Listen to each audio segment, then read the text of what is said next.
Bienvenidos. Welcome back, everyone. Welcome. This is Opening the Vault. I am Mason Banks. And I am Dillon. We'll stick with Dill Pickle still, Hoban. We are back from our little winter hiatus, ready to answer more questions you have, ready to open more deposit boxes in the vault. And today we are joined by the lovely Vinh. I'm Vinh. Hi. Vinh Nguyen.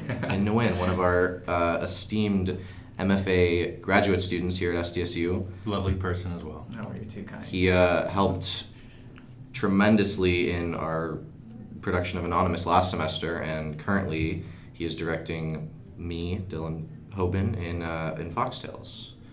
Yeah, it's great. We're really happy to have you. Thank you so much. Yes. Thank you so much. I wanted to start off from the beginning, if that's okay, and really talk to you about what your background in theater is. Where did you get your start in theater and acting?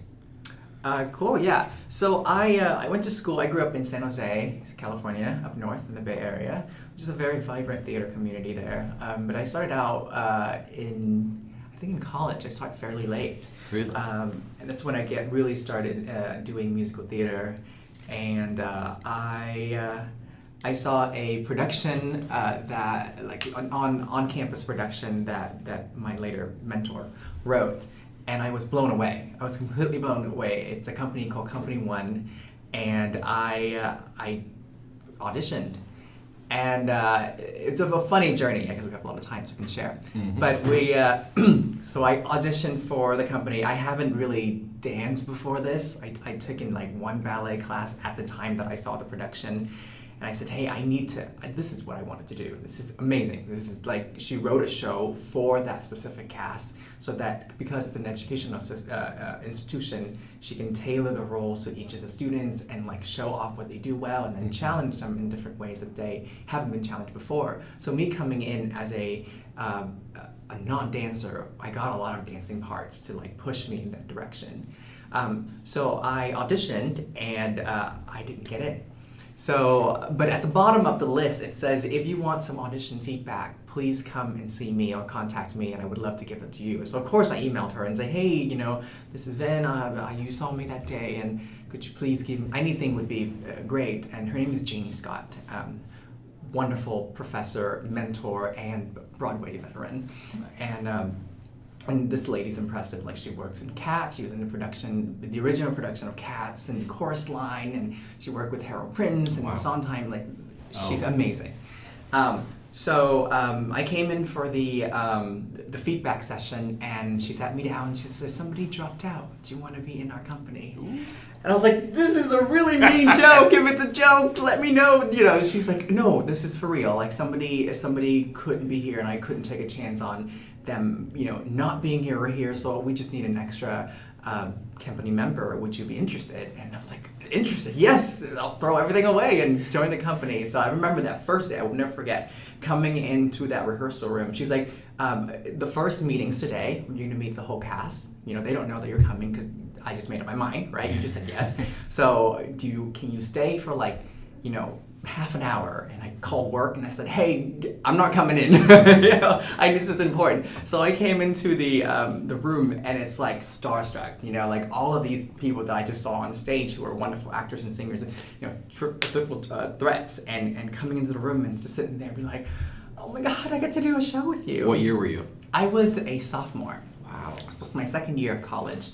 And coming into that and just being in that environment, like I feel extremely scared and shy, and when I don't know people. And she just needed that. She just needed to see where we fit in with each other and how we interact. And she goes home for the summer and writes a show for us. Oh. Yeah, it's amazing. Oh, so it's an original show. Yeah, I think the premise of it, she used like original. The story is hers. She wrote the story, but using existing songs from musicals, from pre-existing musicals. So it's really cool. So she wrote this story for us, and I performed with them for the next 3 years of my college career. So once you're in, you don't have to re-audition. But You're in the troupe. Yeah, but you can stay in there for as long as you want, and I stayed an extra year. And because of that journey, because of that company, I had so much performing credits that I can just take a few more upper division and stuff like that. And I got my major in musical theater, which is a special major because at the time, San Jose State did not have a musical theater major. So it was a special kind of contract that I worked out with the university that says, if I finish these courses, I'll get a special major, in quotes, musical theater. Wow. Yeah, so it's a very specialized, and she was my mentor along the way, the whole time, and she was kind of mentoring me and giving me guidance and giving me also the professional opportunity. She also directed a summer stock company in San Jose, or in the Bay Area, that a lot of our students go to when they audition, and so it was a great kind of environment for me to learn and to grow and discover myself and what kind of artist I want to be, and just to be exposed to musical theater that I haven't really been before. I did acting in high school, and I did choir, which is where my singing comes from, but fully like acting, dancing, singing, that was one of my first kind of big blown exposure, and I fell in love with it. I stayed an extra year in college, so I was a 5th year senior and got my degree. No problem with that. No, not at all. Or No, I 7th advocate year. for that, actually. Yeah, take all the time you need. This is a great place for you to learn and to grow. So yeah, full out. And then before I come into grad school, it was a funny story that I get to do the summer stock show with her. So she directed a show in the summer stock, and then finally, I started out musical theater with you, and I get to end before I go on to my next chapter of my career. And she's a lovely lady and serviced my professional reference and everything. And so it was a great experience, and that really how I got my start in musical theater, and just kind of from there did a lot of shows regionally and community-wise in the Bay Area circuit, and all the way up to San Francisco and all the way out to like Santa Cruz, and Yeah. So yeah. So sorry. Yeah, no, please. Had you done any musicals before then, or No. So Just the choir work. Just mostly I did a few plays in high school, but that was like my first major kind of musical theater production, putting it all together, synthesis, right? And then right after, or I think it was like during my last year, I got 42nd Street, and that was like my first show that I learned how to tap. Just get thrown into it, and a lot of that, especially for boys who started a little bit later in musical theater, you learn as you go along. Yeah. You learn how to dance, you learn how to sing, and it's needed. A lot of boys are needed. They're very valuable because not a lot of men are in musical theater. It's very fortunate for us. Yeah, I also started very late. I don't know if you know this whole story. Go tell me. I started. So I didn't do really musicals till I was 18. I was a senior in high school, and I was like, I had a lot of time. I had a couple free periods. I was like, you know what? I want to audition. So I auditioned for the musical. I got in, and just like you said, you're exposed to a lot. You're like, oh, wow. Trial by fire. So Trial by fire, and you're Crash and really, burn, right? Yes. Crash and burn. Yeah. And you're fighting, yeah. And then after that, some musicals, junior college, and then the dance, and then exposing to that, and learning how to sing, and yes, and here we are, and it's amazing, and really, I don't know. I guess I really took advantage for the first year at least how fortunate. we Yeah, are. for sure. And also, you're in an advantage, like, because you're a man of color, an actor of color, and you are a boy. So that double whammy gives you that advantage of, like, we need that right now. And that's kind of a big thing in theater. That's one of the trends that I see too. So it's interesting that what did you go into San Jose State with the intent to study? Because you didn't apply. It doesn't sound like they had a musical theater program. You kind of had to create that yourself. That's right. Yeah, and I'm a huge advocate of that too. I came in as a bio major because I'm Asian. Or because you were into the sciences and you were right. similar I to love me, telling this story. pushed towards bio. It's an ongoing joke. But I came in as a bio major, and the first day we had an orientation that said you need to take this and this and this and this and this to go on to the next level of biology. And I'm like, No, Yeah. I'm gonna change my major. So I went and changed my major, and I was trying to figure out like what I wanted to do in a field that I could help people, because that's something that I wanted to do. And so I was like, psychology, that's great. And I feel like if you're in college, you have to major in psychology for a week, like everybody, right? And after a week, I found out I have my own problems. I can't possibly help somebody else. So I love psychology, and I think as actors, we kind of have to be interested in psychology, right? Because so much of it comes from our own kind of thought process and mind, and observing people, and one thing that I didn't like so much in psychology was like we put people in boxes. Everybody's so unique and so different. Why do if you have this, and this, you're ADD or you're ADHD? You know what I mean? Yeah. And why can't we just be crazy? It's individual people, and that's why I kind of didn't like that classification, and I like that freedom that we get to explore as actors. We're just human, and so I didn't go that route, and then I found hospitality recreation. So hospitality management was my final major that I kind of stumbled upon and said, this is great. I get to work in a field that I can help people. I love doing that. I'm a very hospitable person. I'm very personable, I like to think. And I went into that, and I actually have a degree in that. So I carried that through, and I did all of my requirements in hospitality, but it's a joint department with recreation, which is like recreation planning and programming and learn to develop programs for kids and elderly, and anything that has to do with leisure studies. Okay. And then on the side of that, I did my musical theater thing. So I'm taking like full load, like 25 Yeah, units. you've told me before. Crazy amounts. I had no social life. Plus doing shows. And doing shows and internships, and but I loved every minute of it. There was a few like crash and burns, but you know what? That's what college is about, and now that's what grad school is about, right? And I don't regret it. I think I learned a lot, and I got a lot out of it, and it was fun. And then and then because of that, I was able to combine what I love in musical theater and bring that and share that with people through recreation. So that's where I got my start in children's theater. So I started planning classes, or I start teaching dance to like little babies, and then move up to like teenagers and then adults, And with that kind of approaching the arts as an enrichment, that's how I was introduced to the arts. So I want to do that same kind of route for a lot of people. And my thing is, you're never too old to learn. You're never too old to take on something, or it's never too late. You're never, if you're going to come into ballet at 21, you're never going to be a professional ballet dancer. But this doesn't mean you can't enjoy it, you can't appreciate it, or you can't do it to use it to help you in some way to enrich your life, right? So that's what I aim to do, and it's again never too late to start. Yeah.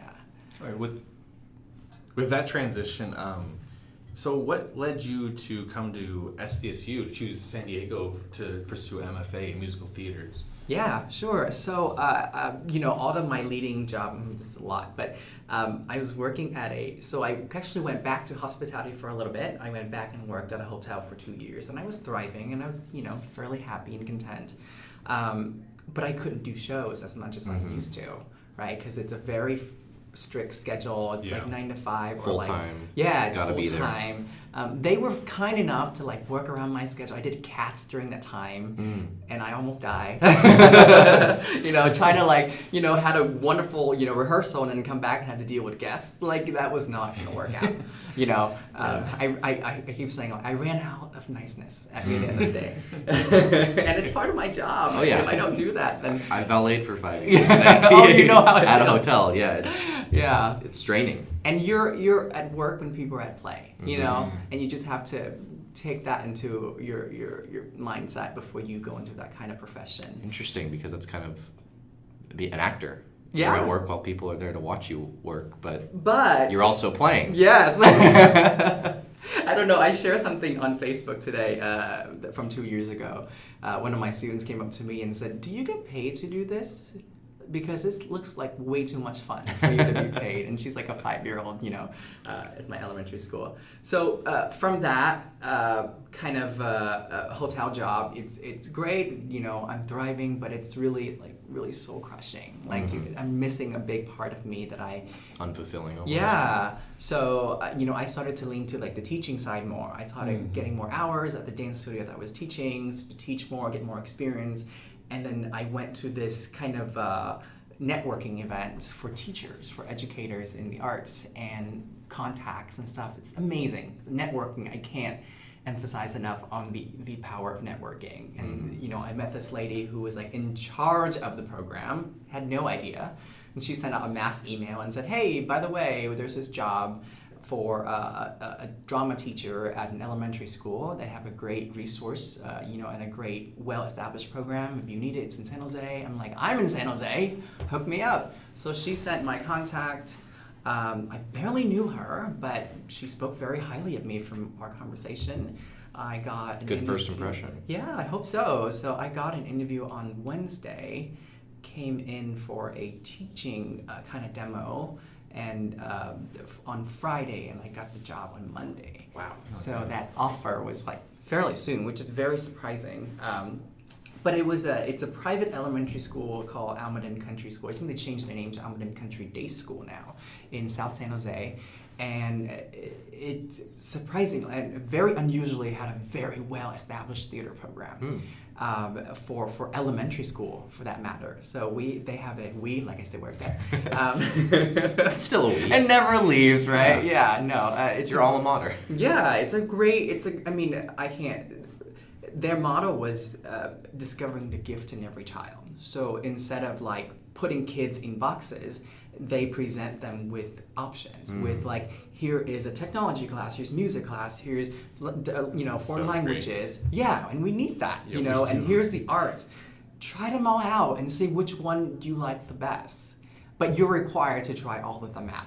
You can't say, oh, I don't like theater, I'm never going to be, and there's so many benefits from theater that you can get just by trying. Yeah, even if you're not, if you're on the stage every year in our program, you're going to have no problem giving a speech by your senior year in high school in front of a crowd, right? So that's what we're pushing for, and it's I came in to fill a teacher who was there for 25 years. So you can imagine the pressure that was like some big shoes. Oh, and it's a musical theater program. So and I was very fortunate to get amazing support from administration and from my fellow faculty, and very grateful for that. And they just kind of so what do you need? What do you need? And I was like, I this new the old teacher was there for so long, and I don't know if and they they sat me down and said, we hired you for what you can bring to the program, not for what you can duplicate. So that was kind of my go to say, hey, I'm gonna revamp this thing. It's a great program, it's well established, it's well funded, and we had an army of parent volunteers that are, I used to say, give me sets, anything from cardboard cutouts to anything you can, and they're like Broadway, level sets. All these moms, man, you just people working in their wood shops. Yeah, no, that really, and they're very incredibly talented people too, with a lot of time. Sure. Moms staying at home, in Los Gatos, but. So that was kind of my thing, to come in and see what can I do for my training from recreation and from theater to revamp this. And so I introduced a new curriculum that I designed for the school that include so I actually get the kids, so I get each grade for about a month. So we rotate, throughout the year. So we would start with the oldest one first and then go backwards, so that by January or March or something, I would have the kindergartners and or the first graders, and that would give them the whole year to learn, to read a script, so that stuff like that. And so planning a curriculum to include also a class that everybody kind of everybody benefits from, no matter what role you get.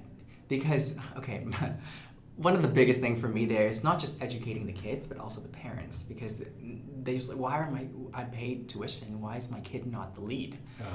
So there's a lot of, you gotta just like, that's not how it works in theater, and that's not what I'm trying to teach either. I'm trying to teach teamwork and collaboration and ensemble. Yeah, this is important skills that you're gonna be able to take with you anywhere you go.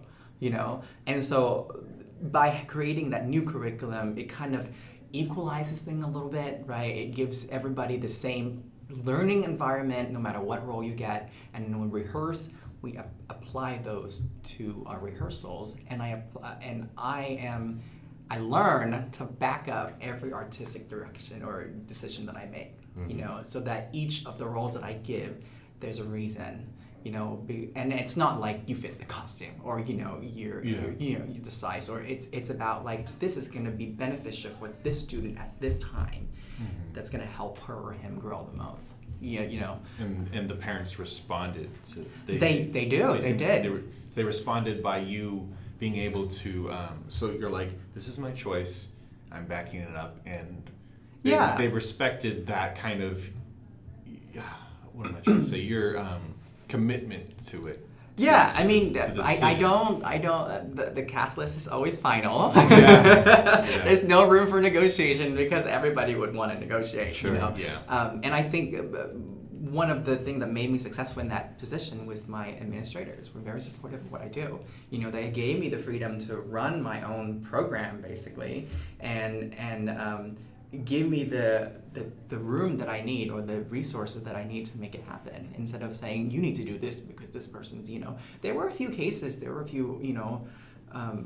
where parents, especially ones who gave a lot of money, think that they can. We give the most money, so our kids should get the lead. Yeah, or like I feel like I work for 50 pair of parents because momager syndrome. Yeah, but that's gonna be everywhere you go. Sure. And it was a great learning experience for me overall, and that is what I take with me. And now, being teaching at a university, teaching is teaching.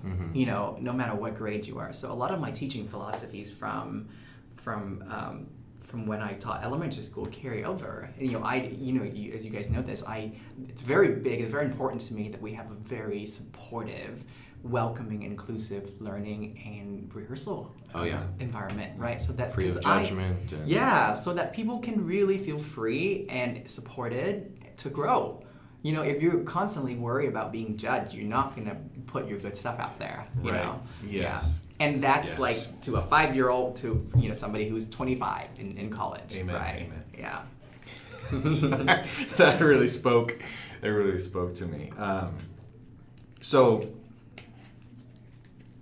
I don't know if you've already covered this. Maybe very possible. So like, what type of theater makes you like? Are you passionate to watch, and what type do you love to make? Oh, okay. I think it goes hand in hand. Yeah.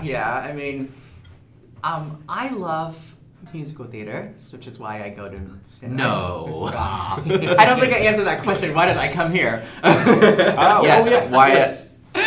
So, oh my gosh, got off topic. But okay, not really. So the job, the ongoing joke was like, oh, you're gonna be here for the next 25 years, right? And I'm like, no, let's take it 1 year at a time and see where we are. And so by the second year, it's a lovely place, and I love everything that I do. I still telling people, like my exit interview, I told them, this is still my best job. I came in with that, and I came out with that, and so no regrets. But I saw an opportunity to improve myself, to develop as an artist, as an educator, and as a person. And when we looked up a lot of programs in the nation, there's only like 2, one in Boston and one here, for an MFA, and specifically in musical theater. And I said, let's give it a shot. And I don't know why, but they picked me. So I think we went from the list, they picked 20 people to come in for the interview, and then from there they picked 8 people. And I'm very fortunate to be part of that 8, to be here and to learn, and then to come out and... In 3 months. In 3 months, oh my gosh. And Three? hopefully with a job. 3 or 4 months? 3.5. 3.5 months. You still have a little. Yeah, no, and I'm having a blast here. Oh my gosh, the kind of opportunities that were given to me, or with that, or I was able to create for myself, was invaluable to my journey. With my background of like creating opportunity with my specialized major, kind of brought this over here and kind of create my own path. With directing and getting what I need when it's not given. You know what I mean? And I'm sure it's been a lot of hard work. Yeah, it's been a lot of advocacy for my own cause and for my own personal self, and my biggest thing is coming out of here and being at the position of power, or of a bridge maker, I would say, to create more opportunities for people like me. Who started late and who just loves the art form and wants to give so much, So yeah, what was the other one? Transition into theater. The transition was, what type of theater is your favorite to watch, or what excites you the most to watch, and what type of theater do you love to make? Sure, yeah, and I think those go hand in hand, right? Because you're gonna emulate, or you're gonna try and replicate, or adopt what you like. I think theater has 3 purposes, and I wrote this in my paper, which are to entertain, first and foremost, to engage is the next level, and to educate. So any kind of theater that supports that 3 idea is on my list. I love how vibrant Broadway is right now, not just ethnically, but also the kind of work that is out there. You have traditional musical theater, we have stuff that's breaking boundaries, Hamilton, and so I love all of it. And I think anything that pushes the envelope and promote the art form in any way, is great. Greatest Showman just came out, and some people were like, it's not the best musical, it doesn't do this, it doesn't, in the traditional sense. Look how many tickets it's selling. Oh, yeah. Look how much exposure to musical theater it's bringing to a general mass audience. And more people are going to be more interested in it. And people are going to go to Broadway and see more shows. And just to be, to have access to that, I think is really important for the general audience is not like hardcore crazy theater people like us. You mean they wouldn't necessarily travel to regional theater to see a show or specific performers or go to New York, but they are still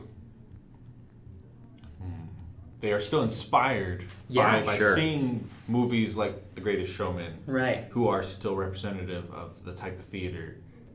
And if I've never seen a theater piece before, and somebody said, let's want to go see a musical with me, and they're like, wait, like you mean like Greatest Showman? Like, yeah. Oh yeah, let's go, because they have a reference of what that is, right? And so hopefully that will spark that kind of interest and that kind of inspiration for people to be more interested in theater. Now for me, personally, I love, I don't want to say unconventional theater, because I'm a pretty traditionalist, but somewhere in between. But I love to push or to engage, finding different ways to engage the audience than just what they see. We talked about this in Matsuyama Mirror, of like almost like immersive theater in a way, you watch the show, but the pre-show, you're interacting with the audience, right? The little scene with Stephanie in the beginning. Yeah, and I don't think we would accomplish all of this, but I was like, can we just burn candles in the lobby and have that sense of smell? I saw Waitress on Broadway, and they baked a pie in the theater every day, every show. Before the show. Wow. So the whole theater smells like pie. That is that sensory mind-blowingly immersion. creative to me. Like marketing, right? Yeah. And they have checks from waiters check, so you can write your comments and you can hang it on like a pin on the board. So that kind of engagement, anything that I saw The King and I, Waking La Llorona recently. That too, but that's another level of engagement that that's really immersive theater. I'm talking about, this is just simple ways that creative marketing techniques and stuff that can further engage people. I saw The King at Lincoln Center, and that's a historical piece, and it has so many kind of things to unpack, especially in this age of political correctness, which is part of my research. And there was a study guide in the lobby of the Lincoln Center that you can, which I took home and I read about, and there's all these things that the interviews with the directors and why they make the choices that they made, or the costumes, how they went a different route than what was done before to stray away from Orientalism, and and there's all these little things that people don't really care for or don't even know that they are interested in, so that opens up a lot of door, and that I think is when theater crosses over than just being a performing art and being more of like a societal art, right? Because you can engage and educate and literally change people's lives, It's that educational specificity. Yeah. Is what you say is really kind of passionate. Like, well, maybe not in the case of Waitress, but in the case of King and I, they really took the time to learn about the culture and be accurate, and that's what really drew you into that specific world and created it and is almost honoring it. And it just makes you a more well-rounded person in general. You come out of that and be inspired and look up information on the show. I mean, same with Waitress. Like, I want to learn how to bake a pie. It can be as simple as that, and I've never done it before. And taking something away from your yes, and nothing, just not like I'm going to watch this and I'm going to go home and then never think about it or right. discuss it again. But that kind of power to like inspire you so that you carry with you and you spread that kind of knowledge and that kind of passion for theater, I think is really important. Anything that we can do to kind of harness that or go on top, because you're putting on a show either way, but the effect of that show afterward, I think is something that is a missed opportunity for a lot of we have control over that, and we have a lot of control over that, with our show Foxtales. I'm like, pull a plug real quick here. we were gonna do it eventually.